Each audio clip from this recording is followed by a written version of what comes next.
आज आप सुने बैसाखी गंगा स्नान व्रत कथा। भगवान पृथ्वी पर हो रहे बैसाखी मेले में बड़ी भारी भीड़ उमड़ रही है। छोटे छोटे बच्चे से लेकर बड़े वृद्धों तक सब लोग गंगा जी में डुबकी लगाकर पुण्य कमाना चाहते हैं। किंतु अद्भुत बात है, तुम ठीक कह रही हो पार्वती, पर इतने लोगों में ऐसे कितने हैं जो वास्तव में गंगा की महिमा को जानते हैं। कितने वृद्ध ऋषि मुनि भी इस महान पर्व में शामिल हुए हैं। क्यों वो भी गंगा की महिमा से अनभिज्ञ है। चलो हम वहाँ जाकर ही वास्तविकता का पता लगाते हैं। त्रिवेणी संगम में बड़ी भारी भीड़ है। जैसी आपकी इच्छा स्वामी, मैं एक बूढ़ा मृतक का रूप लेता हूँ और तुम उसकी सुंदर पत्नी का रूप धारण कर लो। हाय हाय, मेरे पति की मृत्यु हो गई है। कोई है जो मेरी मदद कर सके, मैं क्या करूं? स्त्री का विलाप सुनकर उसके चारों ओर भीड़ इकट्ठा हो गई। हम किस तरह तुम्हारी मदद कर सकते हैं? माता, यह मृतक मेरे पति है।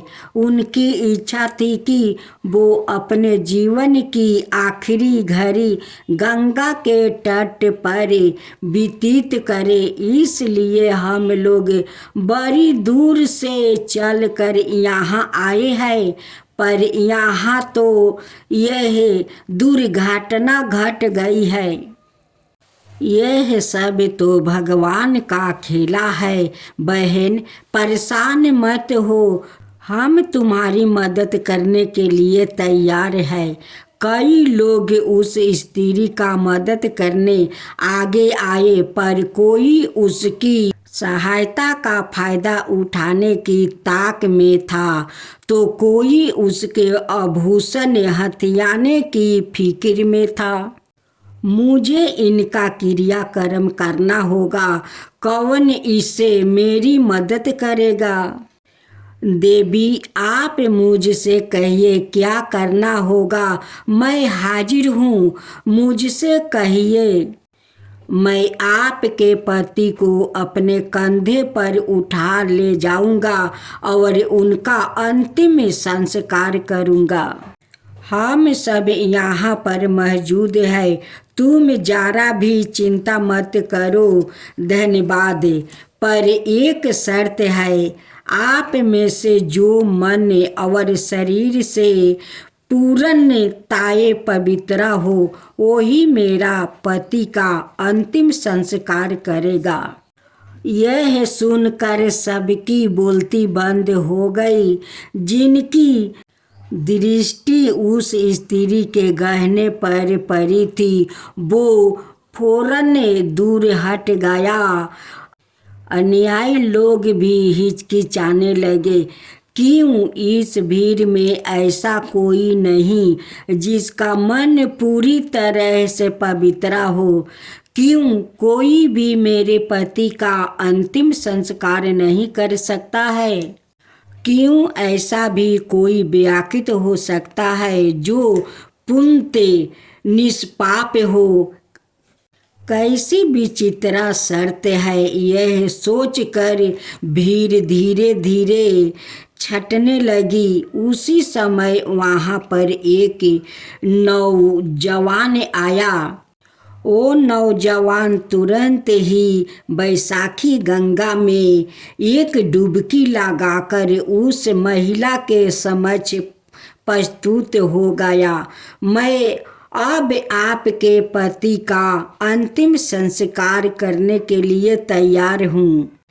बहन, मैं आपकी सहायता करूँगा। आपको मेरी शर्त पता है। केवल एक पूर्ण रूप से पवित्रा आत्मा वाला व्याकित ही मेरे पति का अंतिम संस्कार कर सकता है। हाँ, मुझे पता है। कृपा थोड़ी प्रतीक्षा करे। अरे नौजवान, क्या तुम यह देवों के साथ कह सकते हो कि तुमने आज तक कोई अनुचित कार्य किया ही नहीं? क्या तुम हमें बेवकूफ़ समझते हो? आहो, क्या आप लोग इतना भी नहीं जानते? मैंने जैसे ही गंगा जी में डुबकी लगाई, माँ गंगा ने मेरे सारे पाप धो डाले और मुझे बिल्कुल पवित्र कर दिया। उसी समय भगवान शिव ने, जिन्होंने उस मृत्यु का रूप लिया था, माता पार्वती के साथ प्रकट होकर सबको दर्शन दिया। जिन लोगों ने गंगा में स्नान किया था, उन सबको भगवान के दर्शन हो गया। साथ साथ माता पार्वती का गंगा रूप में सभी को दर्शन हो गया। सभी भक्तों माँ गंगा का दर्शन पाकर खुश हो गया, हाथ जोड़कर प्रणाम किया। देखा पार्वती, बिलर ही गंगा की महिमा को जानते हैं। केवल तुम ही ओ वीर और पवित्र व्याकित हो जो मेरे पति का अंतिम संस्कार कर सकते हो। तब चलो कार्य पूरा कर देते हैं। भगवान उसे एक बिलरे व्याकित के कारण कितने लोगों को आपका दर्शन हो गया। आपकी लीला अपरंपार है प्रभु। अच्छा, अंधविश्वास क्या है यह तुम मुझे समझा सकते हो? विश्वास तो पूर्णताए अंधे ही होता है, उसकी आंखें है ही कहाँ। यह तो उसे विश्वास कहो अथवा ज्ञान, यह कैसे कह सकते हैं कि विश्वास कभी तो अंधा होता है और कभी आँखों देखा धोखा होता है। हे भोलेनाथ, हे माता पार्वती, आप जैसे सब भक्तों को दर्शन दिया वैसा ही सबको दर्शन देना। हे गंगा मैया, सबको दर्शन देना, सबको मनकामना पूरा करना। जय गंगा मैया, जय गंगा मैया, जय हो गंगा मैया की जय हो। एक गरीब ब्राह्मण था। ब्राह्मण देव बहुत गरीब था। वो भिक्षा मांगकर अपना परिवार को पोषण पालन करता था।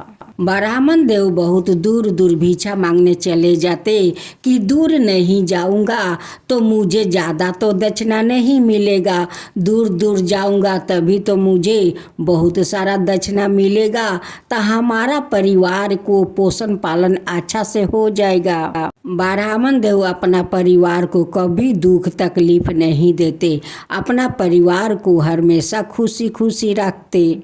एक दिन ब्राह्मण देव भिक्षा मांगकर घरे आते हैं और अपना ब्राह्मणी से कहते हैं कि सुनते हो जी, देखो काल सब लोग बैसाखी स्नान करने जाते हैं, हम लोग भी चलेंगे।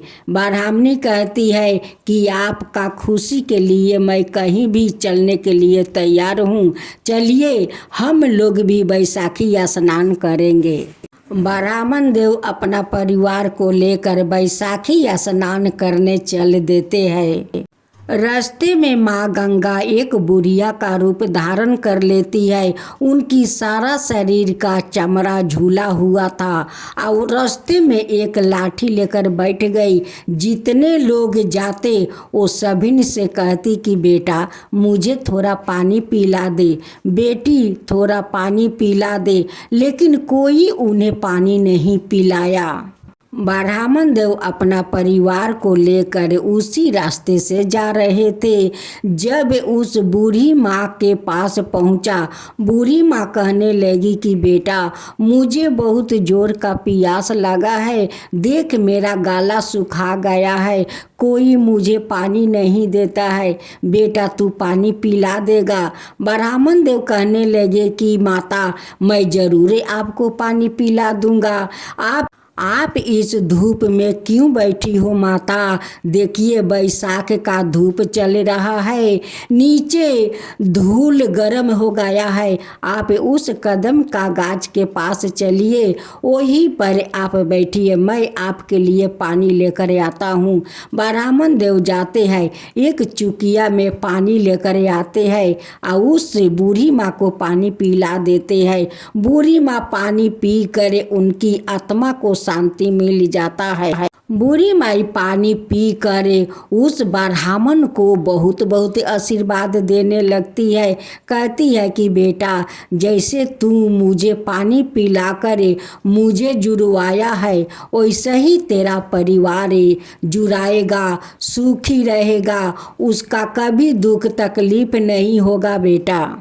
ब्राह्मण देव कहते हैं कि माता, मेरे पास तो खाने के लिए कुछ नहीं है, मैं तो भिक्षा मांग कर अपना परिवार को पोषण पालन करती हूँ। मैं गंगा स्नान करने जाती हूँ, जब बैसाखी स्नान करके वहाँ से लौटूंगी तो आप यही कदम के गाछ के पास बैठे रहिए, कहीं मत जाइए। जो मिलेगा मेला में वही आपके लिए मैं ले आऊँगा, आप यहाँ पर बैठकर खाइए माता, कहीं मत जाइए। कहती है कि ठीक है बेटा, तू जा, मैं यहीं पर बैठी रहूँगी। वो तो कोई बूढ़ी माँ तो थी नहीं, वो तो साक्षात माँ गंगा थी। ब्राह्मण देव अपना परिवार को लेकर जाते हैं, बैसाखी गंगा स्नान करते हैं। अपना पत्नी से कहते हैं कि देखो, मैं यही घाट पर एक गमछा बिछा देती हूँ, आते जाते लोग तो कुछ ना कुछ तो दान दे ही देंगे, कुछ पैसा, कुछ चिवड़ा, कुछ मूढ़ी तो दे ही देंगे, वही हम लोग खाकर तब चलेंगे और उसी में से कुछ बचाकर उस बूढ़ी माई के लिए ले चलेंगे। ब्राह्मण देव वही पर गमछा बिछाकर बैठ जाते हैं। आते जाते लोग कोई चिवड़ा देता है, कोई बतासा देता है, कोई पैसा देता है। ऐसे उनके गमछा पर देते देते कुछ तो अन्न इकट्ठा हो गया। वहाँ पर सब परिवार मिलकर खाए और बूढ़ी माँ के लिए बचा कर ले आए। जब ब्राह्मण देव अपना परिवार को लेकर आते हैं, उस कदम के पेड़ के पास जाते हैं, देखते हैं कि बूढ़ी माई तो यहाँ पर नहीं है। ब्राह्मण देव कहने लगे कि बूढ़ी माई तो चल नहीं पा रही है, बूढ़ी माँ कहाँ चली गई ये धूप में? बूढ़ी माँ तो भूखे प्यासे होंगी, ना जाने बूढ़ी माँ कहाँ चली गई। उन्हें तो मैं बोल कर गया था कि माता, आप यहीं पर बैठे रहिए, कहीं मत जाइए, फिर भी बूढ़ी माता कहाँ न कहाँ चली गई। जब ब्राह्मण देव अपना घर पहुँचते हैं, देखते हैं कि बूढ़ी माई तो उनकी दरवाजे पर बैठी हुई है। अब ब्राह्मण देव देख कर बहुत आश्चर्य में पड़ गए कि ये बूढ़ी माई तो चल नहीं पा रही है, हम लोग के घर कैसे आ गई, हम लोग के घर का पता ये कैसे जानती है। ब्राह्मण देव उस बूढ़ी माई से पूछते हैं कि माँ, आप तो चल नहीं पा रही है, आप कैसे यहाँ पर आ गई, आपको पता कैसे चला कि ये मेरा घर है? तब भेष रूपी माँ गंगा कहती है कि बेटा, ये के गोरू गाड़ी वाला था, वो अपना गाड़ी पर मुझे उठा लिया और बोला कि माता जहाँ जाना है वहाँ पर बोलिए, मैं ले चलता हूँ। वो ले आया, आए ही पर मुझे उतार दिया। मुझे तो पता नहीं है बेटा कि ये तेरा घर है, बस गाड़ी वाला लाया और यहीं पर उतार दिया, बोला कि ये ब्राह्मण का घर है। लेकिन माँ गंगा को तो सब कुछ पता है, उनकी दुख तकलीफ भी पता है, उनकी घर दुआर भी पता है। माँ से भला कुछ छुपता है? माँ तो सब देखती है, सब जानती है। ब्राह्मण देव कहने लगे कि माता, आपको तो बहुत भूख लगी होगी, ये लीजिए चिवड़ा और बतासा खा लीजिए, और खा कर यही चौकी पर आप सो जाइए, आराम कीजिए। जब रात को ब्राह्मण परिवार सो गया तो माँ गंगा भला कैसे सोती। वो उठ कर अपना चरण उनकी दरवाजे पर छोड़ देती है। एक मोहर भरा कलश उनकी दरवाजा पर रख कर माँ गंगा तो अंतर्ध्यान हो जाती है। जब सुबह हुआ तो ब्राह्मण ब्राह्मणी का आँख खुला। वो आकर माता को देखने लगे। देखते हैं कि चौकी पर तो माता है नहीं, यहाँ पर तो 2 चरण पलुका है, मोहर भरे कलश है। अब तो ब्राह्मणी कहती है कि स्वामी, वो कोई बूढ़ी माई नहीं थी, वो तो माँ गंगा थी, साक्षात माँ गंगा थी। आप जो माँ को वहाँ पर पानी पियाया था उसकी कर्ज माँ चुकाया है।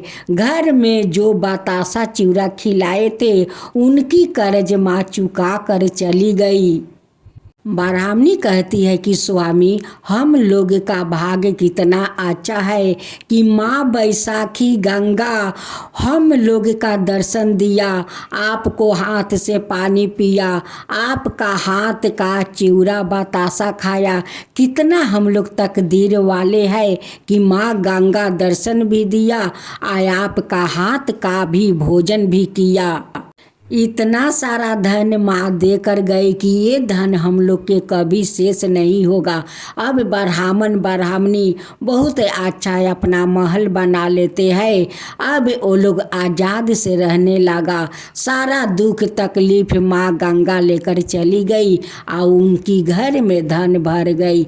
हे माँ गंगा, जैसे आप उस ब्राह्मण को दर्शन दिया, उनकी हाथ से भोजन किया, वैसा ही सबका ऊपर कृपा कीजिए, सबका दर्शन दीजिए। हे माँ गंगा, सब कोई का दर्शन दीजिए, वैसा ही सबका घर में धन भर दीजिए।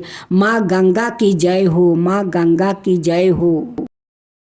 तो जन, अब आप सुने रविवार पर दोष व्रत कथा। एक समय की बात है, सबर प्राणियों के हितार्थ परम पवन भगीरथ के तट पर ऋषि समाज द्वारे विशाल गोष्ठी का आयोजन किया गया था।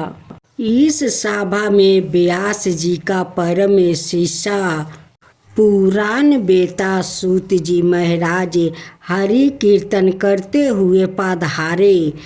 सूत जी को आते हुए देखकर सैन्य कादी के 81,000 ऋषियों मुनियों ने खड़े होकर दंडवत प्रणाम किया। महाज्ञानी सूत जी ने भक्ति भाव से ऋषियों को हृदय से लगाया और आशीर्वाद दिया। वृद्धन ऋषिगण और सभी शिष्यों आसनों पर विराजमान हो गए।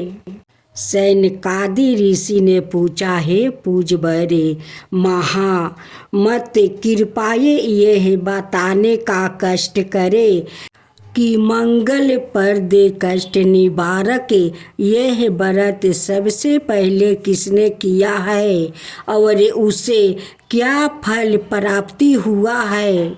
श्री सूत जी बोले, आप सभी शिव के परम भक्त हैं।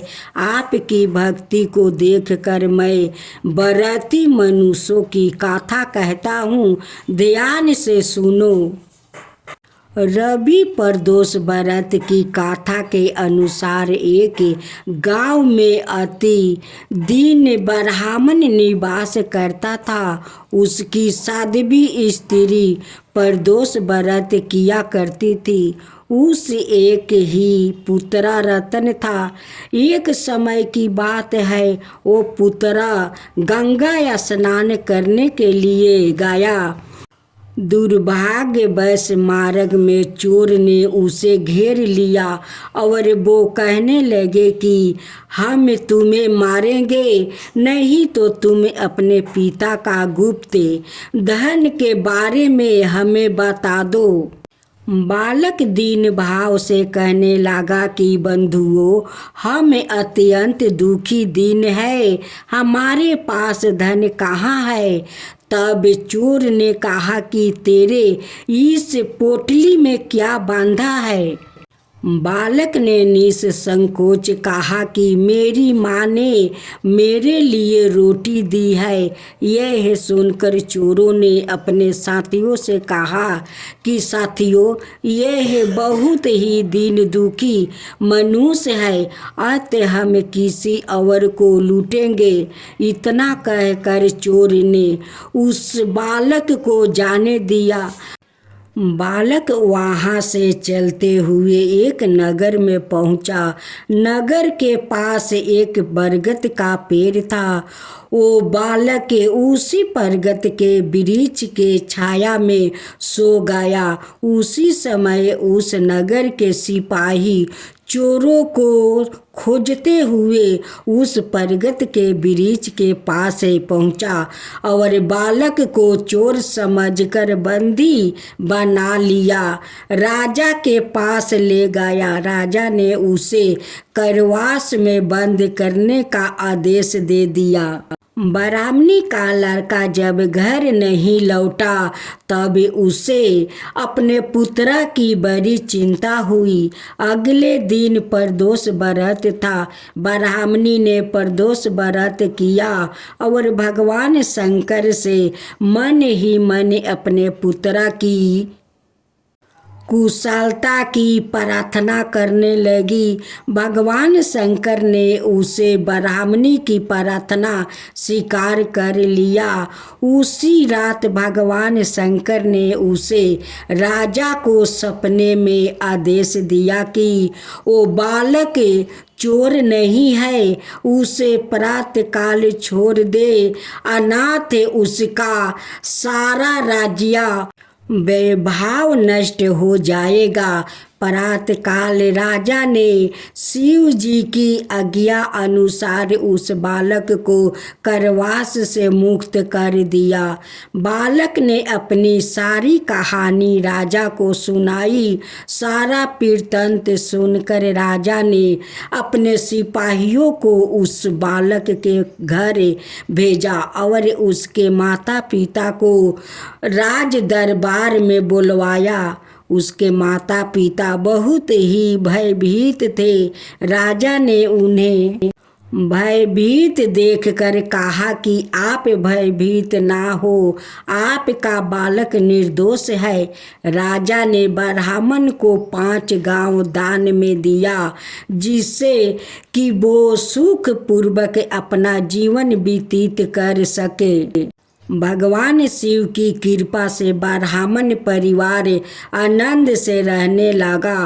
अंत जो मनुष्य रवि प्रदोष व्रत को करता है वो सुखपूर्वक और निरोगी होकर अपना पूर्व जीवन व्यतीत करता है और उसके जीवन में सुखहाली आती है। भगवान भोलेनाथ की जय हो। भगवान भोलेनाथ की जय हो। भगवान शंकर को पति के रूप में पाने हेतु माता पार्वती कठोर तपस्या कर रही थी। उनकी तपस्या पूर्णता की और थी। एक समय वहाँ भगवान के चिंतन में ध्यान मगन बैठी थी। उसी समय उन्हें एक बालक का डूबने की चीख सुनाई दी। माता तुरंत उठकर वहां पहुंची। उन्होंने देखा एक मगरमच्छ बालक को पानी के भीतर खींच रहा है। बालक अपनी जान बचाने के लिए प्रयास कर रहा है और मगरमच्छ उसे आहार बनाने का करुणामयी माँ को बालक पर दया आ गई। उन्होंने मगरमच्छ से निवेदन किया कि बालक को छोड़ दीजिए, इसे आहार ना बनाइए। मगरमच्छ बोला, माता, यह मेरा आहार है, मुझे हर छठे दिन उदार पूर्ति हेतु जो पहले मिलता है उसे मेरा आहार है। बर्मा ने निश्चित किया है। माता ने फिर कहा, आप इसे छोड़ दो, इसके बदले मैं अपनी तपस्या का फल दूंगी। गरहा ने कहा, ठीक है। माता ने उसी समय संकल्प कर अपनी पूरी तपस्या का पूर्ण फल उस गरह को दे दिया। गरहा तपस्या का फल को प्राप्त कर सूर्या की भांति चमक उठा। उसकी बुद्धि भी शुद्ध हो गई। उसने कहा, माता आप अपना पुण्य वापस ले लो, मैं इस बालक को ही छोड़ दूंगा। माता ने माना कर दिया और बालक को गोद में लेकर ममता माही माता दुलारने लगी। बालक को सुरक्षित लौटाकर माता ने अपने स्थान पर वापस आकर तप शुरू कर दिया। भगवान शिव तुरंत ही वहाँ प्रकट हो गए और बोले, पार्वती अब तुम्हें तप करने की आवश्यकता नहीं है। हर प्राणी में मेरा ही वास है।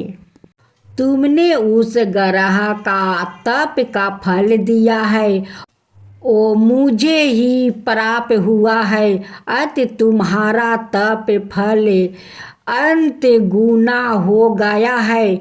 तुमने करुणा बस दरबीत होकर किसी प्राणी की रक्षा की। अंत में तुम पर प्रसन्न हूँ और तुम्हें पत्नी रूप में स्वीकार करता हूँ।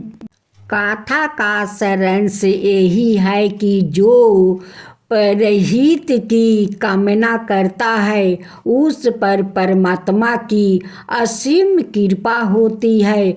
जो व्याकुल असहायों की सहायता करता है, दयालु प्रेमी करुणाकारी होता है, ईश्वर उसको स्वीकार करते हैं। यह कथा शिव पुराण में उल्लेखित है। जय शिवा ओमकारा, प्रभु हरे शिवा ओमकारा। ब्रह्मा विष्णु सदा शिव अर्धंगिनी धारा। ओम जय शिवा ओमकारा। एकानन चतुरानन पंचानन राजे, शिव पंचानन राजे। हंसासन गरुड़ासन विषवाहन साजे। ओम जय शिवा ओमकारा। दो भुज चार चतुर भुज दस भुज अति सोहे। तीनों रूप निरखता त्रिभुवन जन मोहे। ओम जय शिवा ओमकारा। अक्षर माला बने माला मंदी माला तारी। चंदन मृग मद सोहे बोले सुभिकारी। ओम जय शिवा ओमकारा। श्वेतांबर पीतांबर बागंबर अंगे। सनकादिक बरे मादिकी भूतादिकी संगे।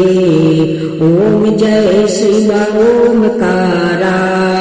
करके मध्यम कमंडल चक्र त्रिशूल धरता। जग करता जग भरता जग पालन करता। ओम जय शिवा ओमकारा।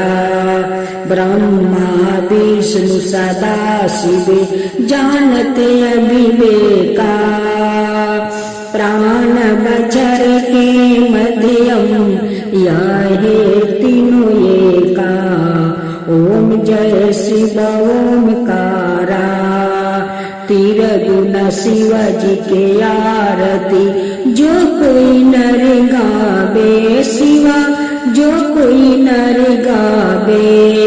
कहत शिवानंद स्वामी मन भजत शिवानंद स्वामी, मन वांछित फल पावे।